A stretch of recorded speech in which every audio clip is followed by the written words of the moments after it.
In this lesson, we're going to learn about cables in tension.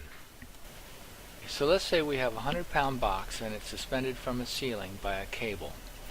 It's not hard to see that the tension on the cable has to be 100 pounds.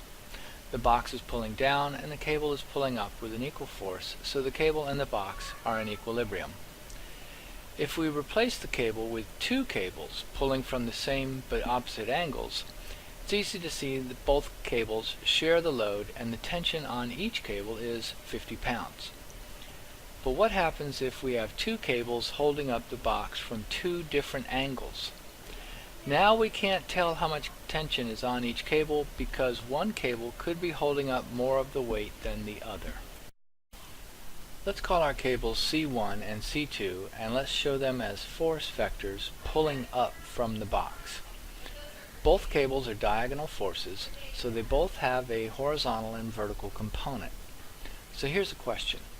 If we wanted to find the vertical components of the two forces, should we take the sine or the cosine of those angles? Correct. The sine corresponds to the vertical part of the angles. Sorry, the cosines are the adjacent sides of the angles, and they are the horizontal components of the forces. So we see that the cables are working together to hold the box in the vertical direction. And we can say that C1 sine 60 plus C2 sine 45 equal 100 pounds. Let's draw a free body diagram. So here's our free body diagram. We know that we have 100 pounds pulling down at A and the vertical components of C1 and C2 pulling up. But what about the horizontal forces? Are there any? Yes, we said that C1 and C2 are diagonal forces, so they must have vertical and horizontal components. Remember, C1 is pulling up and to the left, so we put the horizontal component, C1 cosine 60, to the left, and the horizontal component of C2, C2 cosine 45, to the right.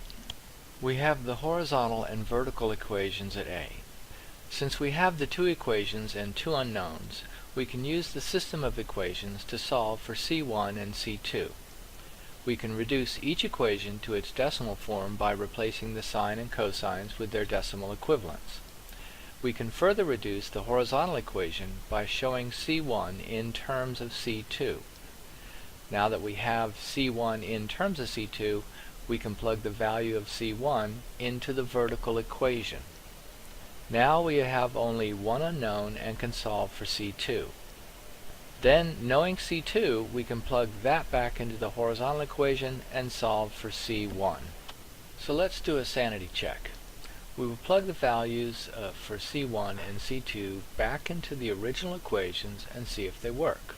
So we replace the sines and cosines with their decimals and multiply them by C1 and C2 respectively, and we see that they are accurate within 2/10 of our answer, which is what we expect because we rounded off to one decimal place.